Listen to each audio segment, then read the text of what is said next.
صاحب اس سے پہلے کہ آگے ذرا تھوڑے سیاسی معاملات پر چلیں کہ لگتا ہے ایسے کہ سیاسی معاملات آپ کے تھوڑے سے مخدوش ہو رہے ہیں. آپ کو یاد ہوگا نیال ہاشمی صاحب نے تقریباً کم و بیش اس طرح کی گفتگو کی تھی جے آئی ٹی کے ممبران کے بارے میں, اور انہوں نے کہا تھا کہ تمہارے بچوں کے لیے زمین تنگ کر دیں گے. اس پر ایک سو موٹو ہوا تھا, ان کو 6 مہینے سزا دی گئی تھی. عدالت کے پاس تو یہ اختیار تھا, عدالت کی قائم کردہ جے آئی ٹی تھی کہ وہ اس پر کارروائی کر سکتی. اگر یہ گفتگو جس طرح ابھی ہم نے صاحب کو سنایا, صاحب کئی جگہ کہا کہ پھر ہم اپنے لوگوں کو روک نہیں سکیں گے, لوہے کے چنے والا بھی ہم نے آپ کو سنا دیا کہ لوگ دانت ٹوٹ جائیں گے. یہ ظاہر کہیں نہ کہیں ڈائریکٹ ہوتی ہیں یہ ساری گفتگو, جو جس کو بھی نام لے کر کہا گیا, ججز کے بارے میں کہا گیا. ایسی گفتگو کا ہونا کیا چاہیے؟ اگر کوئی سیاستدان آ کر اس طرح کی گفتگو کرتا ہے تو کیا ہونا چاہیے آپ کے خیال؟ دیکھیں, اس کے اوپر بابر ستار جو ہے نا, انہوں نے ایک میرے خیال میں بہت اچھا ایک پوزیشن لی ہوئی ہے. پڑھے لکھے جج ہیں اور ان کا ماننا یہ ہے کہ جب تک کوئی جج کی ججمنٹ دینے کے اندر انٹرفیرنس نہیں ہو رہی تو کنٹیمپٹ کا استعمال جو ہے نا وہ ایک ریئرٹی ہونی چاہیے. وہ ایک ایسی چیز ہونی چاہیے جو کبھی سالوں میں کبھی ایک دفعہ ہمیں دیکھنے کو ملتی ہے. اور صرف اس بات کے اوپر کہ جو بات کی گئی اس سے جج کی توہین ہو گئی ہے, اس کے اوپر لوگوں کو حراست میں لے لیا جائے, ان کے خلاف ایف آئی آریں کاٹ لی جائیں, یہ قانون کے کو مضبوط نہیں کرتا. اور میں اس بات سے ان کے اتفاق کرتا ہوں. عمومی طور پہ ایک آپ کو احتیاط سے کام لینا چاہیے جب آپ عدلیہ کی بات کر رہے ہیں. اداروں کسی اور ادارے کی بھی ہے, دیکھیں آپ بیوروکریسی کی بات کریں, کسی کی بھی بات کریں آپ, دیکھیں الیکشن کمیشن پر تنقید کیوں ہو رہی ہے یہ بات بھی سمجھ میں آتی ہے. آپ نے محسن نقوی صاحب کو کیئر ٹیکر چیف منسٹر لگا دیا کہ ان کے بارے میں سب جانتے ہیں کہ ان کی پولیٹیکل پوزیشننگ کیا ہے, سب جانتے ہیں, پھر بھی آپ نے لگا دیا. بہتر کینڈیڈیٹس شاید اگر کہا جائے کہ موجود تھے, ناصر کھوسا صاحب اگر مان جاتے تو شاید یہ تنازع اتنا بڑا بنتا ہی نہ, یا لیکن بہتر نام آتے. سکھیرا صاحب کا نام تھا, حالانکہ حکومت یہ کہہ رہی ہے کہ وہ حاضر سروس ہیں, اگر ریزائن کر دیں وہ اب بھی وہ چیف منسٹر بن سکتے تھے کیئر ٹیکر. اور میرے حال آپ نے ان سے بات کر لی ہوئی تھی پہلے کہ اگر آپ کا نام دے تو آپ ریزائن کریں. بالکل.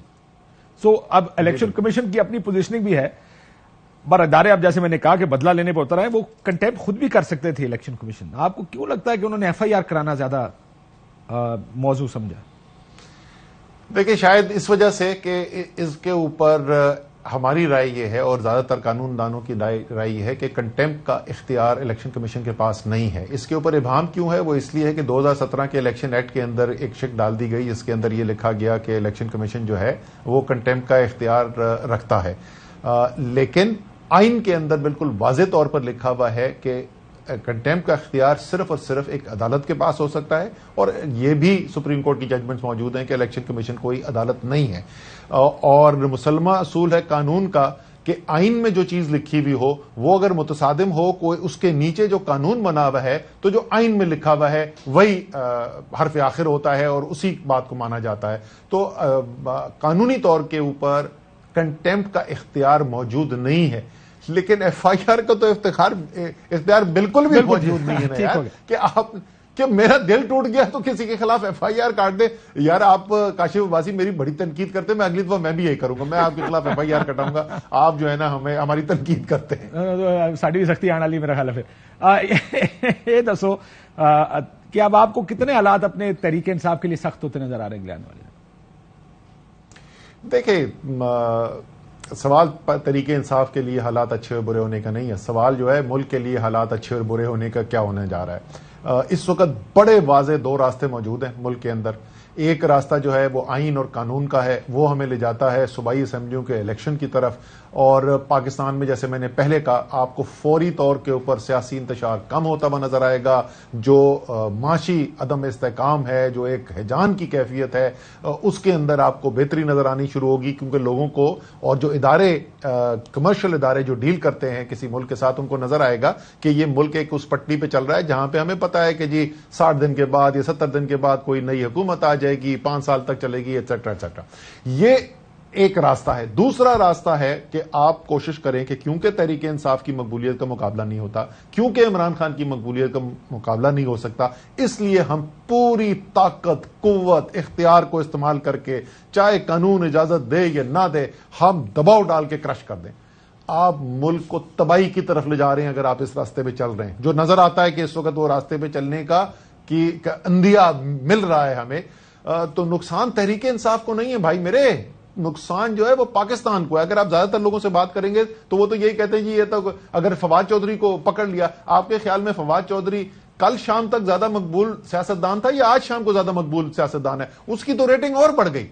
نقصان ملک کا ہو رہا ہے اور شدید ہو رہا ہے. اور میں بار بار یہ بات بولتا ہوں کاشف, میں دل سے یقین رکھتا ہوں اس بات کے اوپر کہ 1971 کے بعد سے پاکستان کے لیے اتنے خطرات پیدا نہیں ہوئے جتنے اس وقت خطرات پیدا ہو چکے ہیں.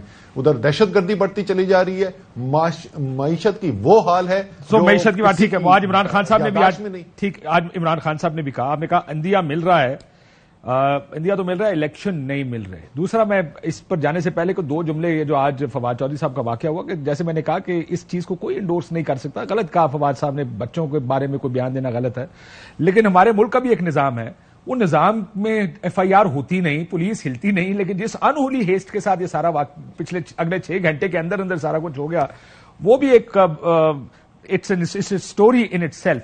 لیکن آپ کو الیکشن نہیں مل رہا, ہر طرف سے آواز یہ آ رہی ہے اسد عمر صاحب, الیکشنز نہیں ہوں گے, جیسے آپ نے خود کہا گورنرز کو 48 گھنٹے میں شیڈیول دے دینا چاہیے تھا, نہیں دے رہے, کیا ہوگا آگے آپ لوگوں؟ دیکھیں یہ امتحان تو اب آنے والا ہے, بلکہ آ گیا ہے عدلیہ کا, کیونکہ جو پاکستان کا جمہوری نظام ہے اس جمہوری نظام میں آئین کی اگر خلاف ورزی ہو رہی ہے تو اس کے اوپر بندش لگانی یا اس کو روکنا عدلیہ نے ہے.